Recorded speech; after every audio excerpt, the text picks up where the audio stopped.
All right, session 3. I lost connectivity there, and it shut it down. It said it was trying to reconnect, but then it just closed it off. And I'm sure Facebook's not interfering here. They wouldn't do that, right, Marky? So where did I leave off? Sparta sucks except for EFers. I thought, it's worth a shot. So government's too big. Maybe nation states are too big. But how do you de-escalate that with nukes and all that? Like, it's really thorny problems. So I had some more ancillary ideas about sort of devolving power, regionalizing, kind of along the lines of UK has been doing in recent decades. But that's secondary, I would say. But so as for the executive branch, I thought, and by the way, I'm happy to have anyone else run with this. Like, I don't really want the job, to be honest. But I make cards. I just want to do my cards and show up in places and be fun, be a little bit more funny than I'm used to being. And, okay, sorry, quick merge there. Oh, that's a big pothole right there. I missed it, thankfully. So, what else? So I'm now on the 405 South, heading to Costa Mesa.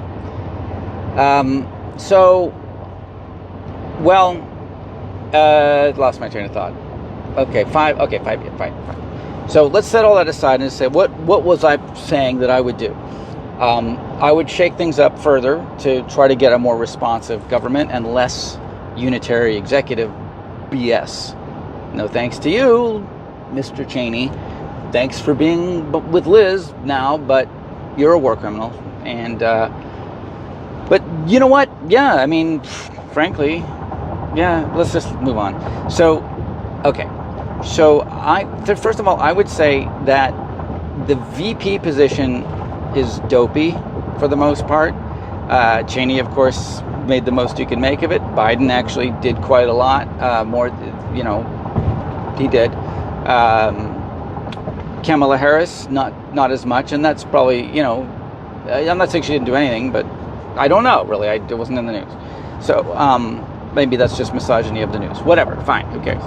So, Biden, I don't care about that. What I want to say is, I would say that if I were going to ever be offered a vice presidential position, I would say, okay, I'll consider it based on, you have to do my ideas, which I'm telling you now, and also, and here's the big premier one of that, the vice president, I feel, should be the chief of staff by norm, because they should be an understudy. They should be involved in everything.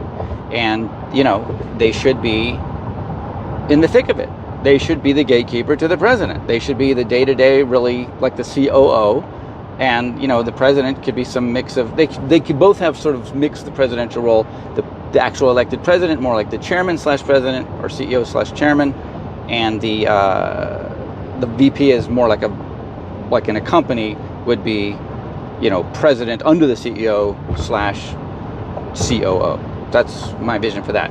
So, but the VP would only, in the 5 EFers, the VP would not be that unless the president was absent, whether golfing or overseas, maybe taking the role of UN ambassador, him, them, quem, them, or thon, or vamp self, just to make sure I caught it.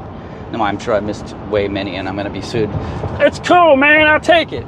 I'll show up in court. I say, listen, invite me to your goddamn party. That's what I say.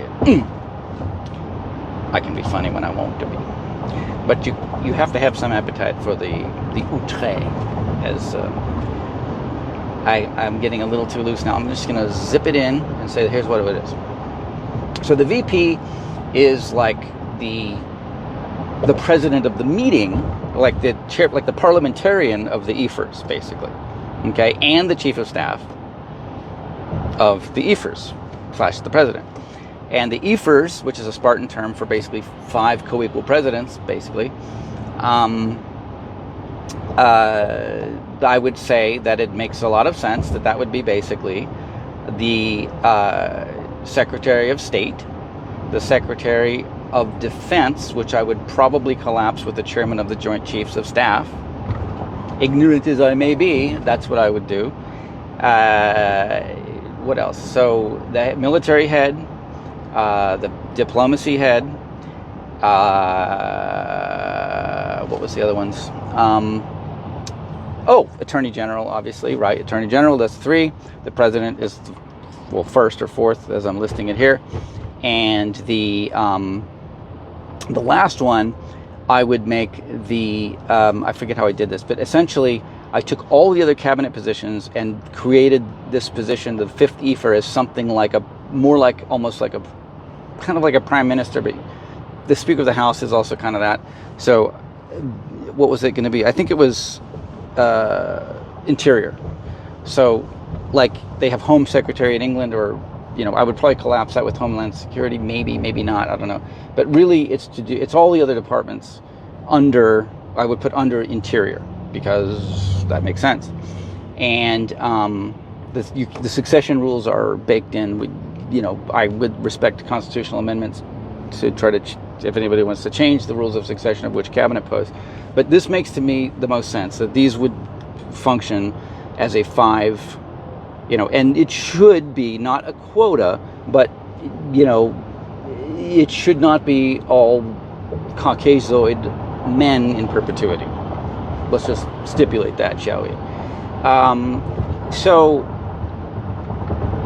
But they shouldn't be disadvantaged in competing for that. That's fair to say. Just deal with it. You don't like how I said it? Fine. Okay.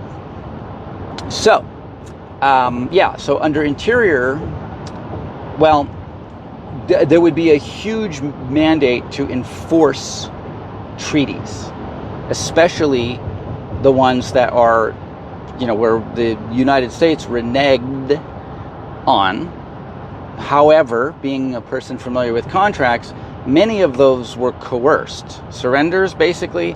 And in contract law, a coerced contract is not valid. So the point isn't to take away what shreds are left. The point is to do restorative justice and to mean it. And I do. That goes for Native Americans, that goes for descendants of slaves, and goes for... It's very difficult to be comprehensive here, but those are the big ones. Okay. So, maybe that's all I got for now. I mean, well, there was other things. I might as well go on a little bit more. So that was really the big... Oh, the other thing was this. Right here. Now I'm remembering. So, in order to... The other big theme that I was hammering in my private soliloquies was proportional representation. And I feel that that's very complicated because of the way in this world, this, you could call it postmodern world that we're in. Oh no, I speak NPR. You know, identity for many people is somewhat, well, it's multifaceted, right? So it wasn't like this in tribal times, and even the Bible concurs. Humans came from tribal backgrounds. Just let me have that one. And of course, science wouldn't have a problem with that assertion. But nomadic tribal background. That's true in the Bible, or it's true to this legendarium or the canon of the Bible. I've shown my skepticism. There's things I respect in there, but it's a pretty mixed bag. So, what else? How do I stack up with versus the El Naranjo on my Bible respect and knowledge? Is he like above me on that? Can you just check your heart for that one? Okay. So now what? What else? Oh, proportional representation. Well, first of all, to do that in the Congress is, you can't do that without basically a revolution. So, and Gandhi did do, we know it can be done, the essentially bloodless revolution. So I wouldn't rule it out, actually. But I'm not advocating that, just to be clear. What I'm advocating is civil reformation. That's the name of one of my podcasts. It's on my YouTube handle is Dad I Am, all caps with hyphens. Dad I Am, because Ted Cruz read that book in the Senate. And I thought, you know what? It sounds like Sam I Am, but I am a dad, and I'm going to say Dad I Am, and if that tweaks your feathers, good for you. Okay. Proportional representation, right. So as far as getting that in the Congress, without assuming we keep our Constitution for another few decades at least, it's basically off the table. You can't do it. But you can do it in the executive branch because you run on that platform and then you just go ahead and you do it. So I had a somewhat elaborate, maybe too elaborate, unwieldy system, but here's what I came up with.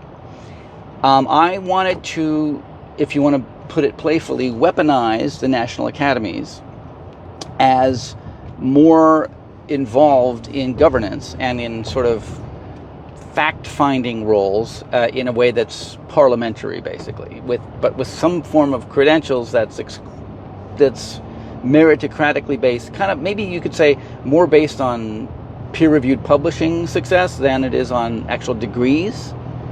Whatever, I'm just saying, to be a qualified expert in the national academies. I don't know how it works now, but I don't remember all the exact details, but essentially what I wanted was to have the Electoral College. So I'm really into this, what's it called? The National Popular Vote Interstate Compact Initiative. It is quite brilliant. It remains a pretty long shot, but there's quite a few. You can look into that on your spare time. National Popular Vote. It's a neat thing that doesn't require a constitutional amendment. But anyways, setting that aside, I thought, you know what? Why not expand on the Electoral College and actually convene it again, supplemented by the emeritus office holders from the state and the federal level, from cabinet positions, from governorships. I had a whole list of this, also legislative roles that were like the higher up roles, I think. And that this group of experienced governing people would be responsible for nominating all of the presidential appointee positions. So all of the nominations would come through the Electoral College and would come through all current and at least outgoing governors, lieutenant governors, and attorneys general, and etc. So the attorneys general would be a sort of sub-college. Those would be the ones responsible to nominate the attorney general, or the candidates, or some mix of candidates. Or they would qualify. They would basically, that was it. So there would be this process of coming up with a pool of candidates that would be double or triple, however many positions the president gets to appoint. You take that number times 2 or 3, and you have the Electoral College in concert with the national academies and in concert with recently elected and outgoing governors and lieutenant governors for the main middle one. What do I mean by main middle one? Just bear with me. So they would nominate candidates to go for Senate confirmation, and they would all go through the process of, is this a competent person who's shown a modicum of integrity in their careers and in their lives, and get a pre-approved Senate pool of nominees. And however long that takes, I don't know. Obviously, that's unwieldy, but get it done. We can figure that out. It's not that hard. So we would have a pre-vetted pool, and that would be a quota system. It would be proportional with respect to self-declared gender, but you only get 3 choices. There's a middle, anything that's not reproductively, efficient biologically, not without using cloning, okay, bless you. You should have full dignity of any other person. But that's just an easy way to define non-biologically productive and persons who can become pregnant. Listen, if you're non-conforming to tradition, I don't hate that at all. I want to be invited to your party, actually.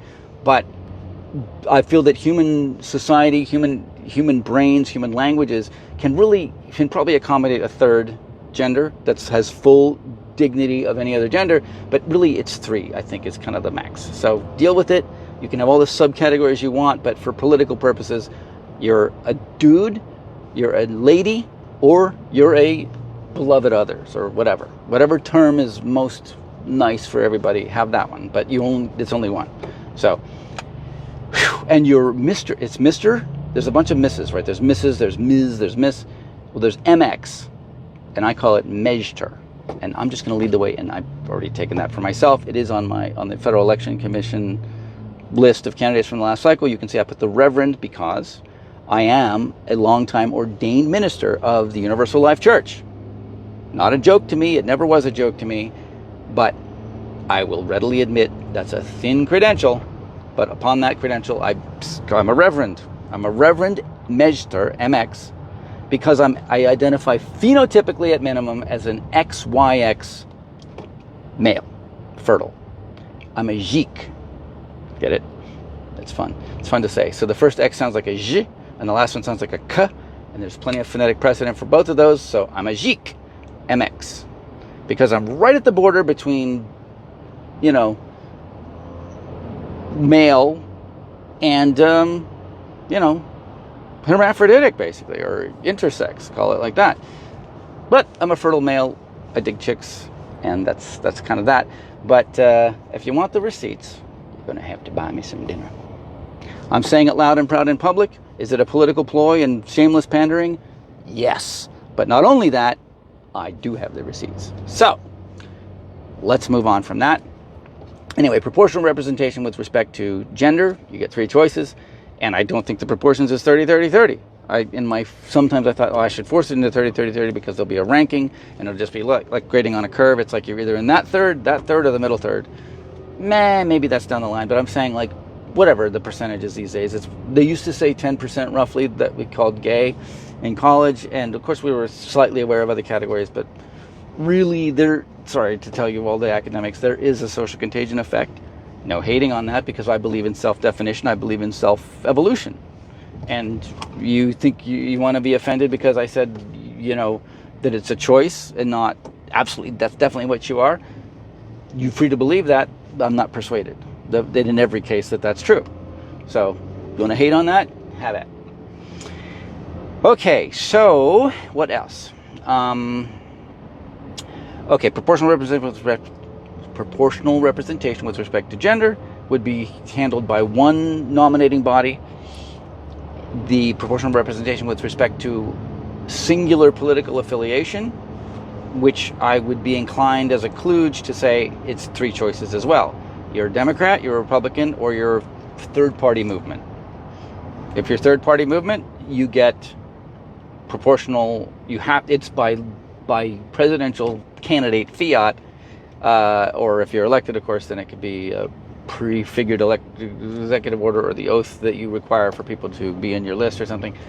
So, but right, so the nominated pool that would go to the Senate would be a quota system from 2 different nominating bodies. One of them focused on gender spread, the other one focused on political spread, whereby anything that's not a Democrat or Republican gets to be in, you know, the third chunk, and that would be 30.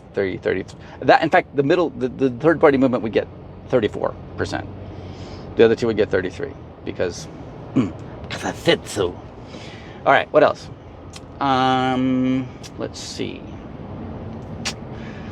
Okay. Oh, right. Well, so technical skill matters. So I would carve out the Attorney General as something that current and outgoing attorneys general should be the ones nominating based on, you know, legal credentials, really.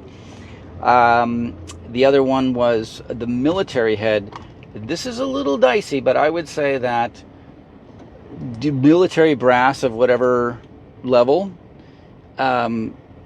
maybe all the way down to even enlisted officers, that's pretty extreme, but maybe so, would be the ones to nominate the secretaries of the various branches, and then those among them would, or I don't know how to do it exactly, but maybe on the more closer to plebiscite level, could also recommend, you know what, you shouldn't recommend anyone to head any particular service unless they're fit to be the Secretary of Defense / Chairman of the Joint Chiefs.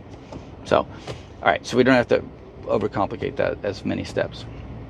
Okay, so the military should really nominate their own leaders. The AGs should be nominated by legal experts. Also judges, if you've been a judge at whatever level, they should be able to nominate those things too. But yeah, it's a little, I don't know, secret ballots or not, I'm not sure. So there's lots to work out. Okay, so what else? What else? Oh, elections, right, that was the other one. So I would raise the, whether Congress does, I would like it for Congress to do it, but I would treat it as that level. I would invite to cabinet meetings the head of the Federal Elections Commission, and I would want that as a cabinet level position, and that should be, the nominees for that go through Senate process should be from current and outgoing state level secretaries of state, or what some of them call it something different, but usually it's Secretary of State runs the elections in the states. Typically they're somewhat competent technocrats, as we found out in the Liz Cheney hearings.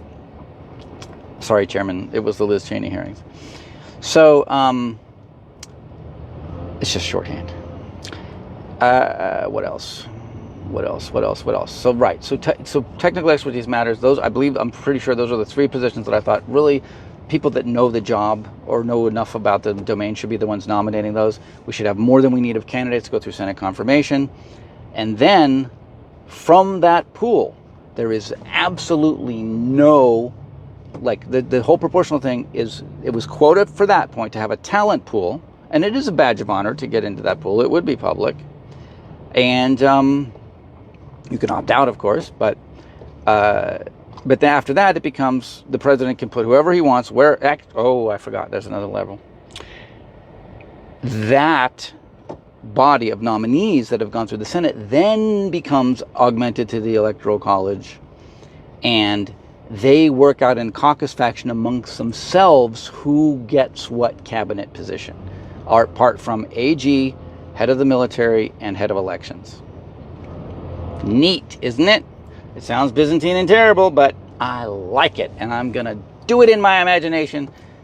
And I don't have time to write the novel, but maybe I will someday. So, in the meantime, I'll license you a package for that, and you can compete for a prize of, I don't know, whatever, something. So, it'll probably involve Ethereum smart contracts, is what I'm saying. Okay. I like it. I think it's... Anyway, it's worth shaking the tree and saying, listen, let's think differently about what can and not do. We can do proportional representation in the executive branch. We just have to have someone stand up and say, hey, that's what I'm going to do. It doesn't have to do anything from Congress. I'm just going to go to the National Academy and say, I want a list. Do a caucus. They don't want to comply, they'll do it. Because they say, oh, well, I don't know. They'll have all sorts of debates, but they'll figure something out. Okay, so I don't want my operatives coming up with the favor payback bullshit list. I want it to be merit. And I certainly want a mix of the parties, of sort of ideological or... Oh, that's another one. We could just collapse. There is no separation of church and political party. So a political party wants to have an official religion, knock yourself out. I would say the left, it's basically science, it's dogmatic scientism. Yeah, you're allowed to feel spiritual, but you're not really allowed to accord any real evidentiary validity to things like near-death experience or, Lord forbid it, psychedelic experience. I differ greatly on those points. And I would say that from afar, the dogmatic faith system that runs the whole global society, but most especially the left parties all over the world, and here the Democrats, Marianne Williamson, goddesses bless you, and all the muses, but whatever, she's an exception. But more or less it's dogmatic scientism, where, like I said, near-death, like things that really should count. I heard a neurologist at a neurology conference say to another neurologist that, at some point anecdotal data counts as evidence or as data, because if it's enough of it, it counts as data. And near-death experience, it's sloppy data. You can't do a design of experiments that it wouldn't pass muster, because the way science is practiced is so narrow with like controlling all variables and p-values and confidence intervals and all this, and it's like that's kind of an excess of scientism, I feel. So all right, well, what else? So I think I screwed up here because, oh shit, I did screw up. All right, that's all right. We're gonna take the 101. Okay, let me just do a merge here for a second. Okay. My stiff 55-year-old neck doesn't like to turn that way, but I can do it. I'm not at Batman level yet. I'm like, Okay, what next? Covered EFers. We covered BP as Chief of Staff. Secretary of Defense as Chairman of the Joint Chiefs. Experts pick the technocratic positions. What else? Oh yeah, so this nominating body is National Academies plus Electoral College plus current and outgoing state level experts in government positions. University presidents can fuck it, unless they're in the National Academy. You know, I got to get some cred points over that side, so just let it happen. So what's next? What else? Okay, I'm thinking through the nuts and bolts stuff right now. I do think the National Academies, there should be Congress, they have the Congressional Budget Office. The National Academy should serve as they should be polling experts on every contentious issue all the time. In other words, so if you say, okay, climate change, it's so overwhelming a consensus, except for these few cranks paid by the oil industry. Well, maybe so, probably so even. But what was my point? I had another point. Shit, come on, buddy. All right, so what was I saying? Oh, right. Well, yeah, I'm bored of that one. Let's skip it. Okay, so let's say, what else? The really big one, maybe I should save it for later. Nah, let's just lay it all on the line. You know what? I'm going to go ahead and do this. I'm not going to retract, although I've had some misgivings since the election, but I put on change.org a petition that I called Uncommon Sense. And it is pretty much a plagiarized and updated version of the Declaration of Independence, with, kind of not going into all the specific historical King of England, faux pas or whatever. But there was the big thing in there was that because I find that the Trump immunity decision is so shockingly egregious, in that, it basically allows the president to say, oh, here's an official message from the executive branch, and shoot public officials in the head. Can't be prosecuted. And I would scare the fuck out of John Roberts with a gun in his mouth and tell him to fix it. I would. It'd probably be one of those ones with the flag, but even so, I would make him sweat really hard. So that was a really terrible decision, which in my view is really, it's negating the Declaration of Independence, which was all about no tyranny. We're going to have Republican form of government, meaning responsiveness to a voting public. Obviously, it was narrow by blah, blah, blah, blah, blah. I'm bored of the caveats. So, I say, F that. Let's put it back in. Let's get 285 million signatures on that thing. And here's what it says. I work within precedent. Okay? I don't dispute that the Supreme Court is the final word on interpretation of the Constitution. However, the people, through their champion, the biggest elected office, the president, they have the final say on what is declarational. What is more foundational to the Constitution is the Declaration of Independence, that we're not having monarchs or dictators.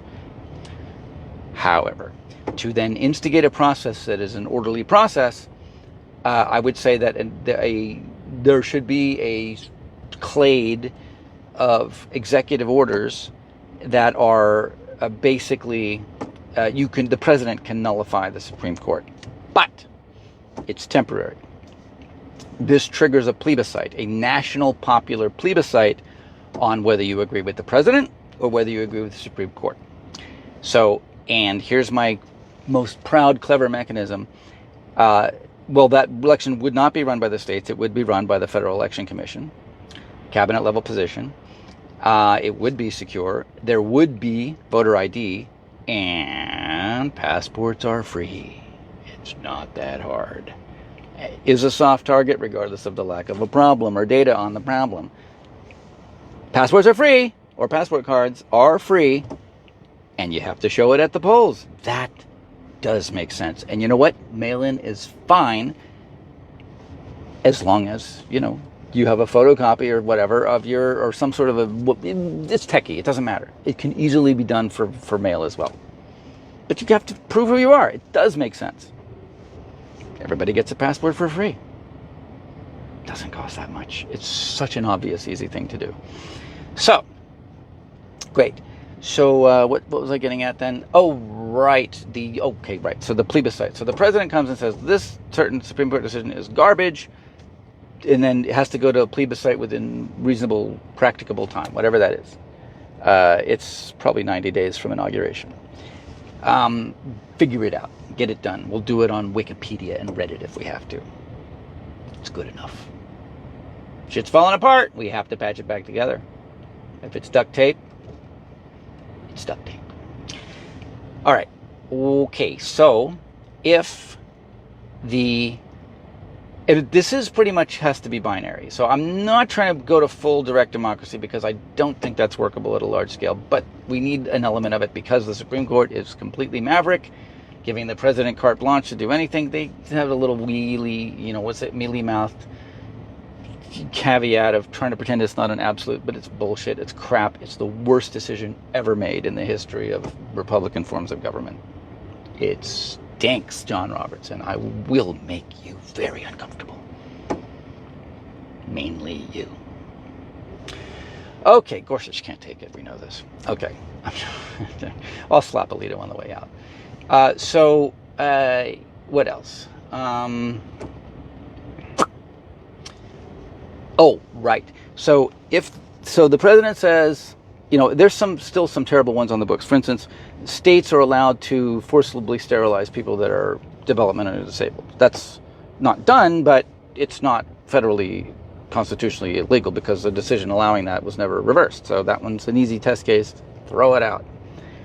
Hopefully it's an easy test case. Although I would say that's, that implies the need for some sort of oversight or services. Sorry, nanny state. We need a little bit of that for that circumstance. Maybe, probably. It's thorny. It is somewhat thorny. Okay. They did that on LA Law, by the way. It was very fascinating. It's not a comfortable topic. So what else? Well, if it takes a village to raise a child, then it's much less of a problem. But, here comes the comments. Watch out for the fascists. Who's left? Okay. Can I get a Trotsky somewhere? Does anybody? Or an Engels, right? Can I say, Marxism is so passe. I'm a Teddy Roosevelt Engelian sometimes when I needed it, get tickets to something or whatever. Okay, whatever. I'm trying to lighten the mood a little bit. Let's go back to the other thing about, what is it? Right. So let's take that easy case. Okay, or Citizens United. That's terrible. I'd probably start with that one. And I would say, you know what? It's junk. It's contra-declarational, which leaves fully intact. The Supreme Court gets to say if it's constitutional. And the public gets to say if it's declarational, which trumps constitutional. That's right. You read my mind. Okay. What else? Right. So if the president's position wins, for every percent that it wins, well, if it loses, then the Supreme Court thing stands, and you can't try again on the nullifying until the next president. Each president only gets one shot at those. Okay, and no tricks about abdicating so that your VP can immediately do it. It's 5 years. I don't know, something, whatever. We need some checks and balances on that. So, workshop it. Would you on the side? Okay, what else? All right, but if the president's position wins with a general plebiscite by 1 point, one full, clean, round percentage point, or we can make it proportional, it gets you 5 years. That you're basically causing a stay of the shitty Supreme Court decision for 5 years for every percent of the population that's on your side of excess, basically, right? So if it's 51-49, that doesn't count for 2, that counts for 1. It's every percent over 50. Can that work? Because what if it's below 50? It can't be below 50 because it's counted votes and there's no third option. So, okay, fine. If you get 55, that's 25 years. If you get 85, that's many, many more years. And in the meantime, you try to do a proper constitutional amendment to get rid of the Supreme Court decision once and for all. That's my big kludge. I'm still going to back it, even though El Naranjo is sitting in a spot. If he does my whole idea of it has to be a plebiscite, I will back it. That's my stuff. Thank you so much.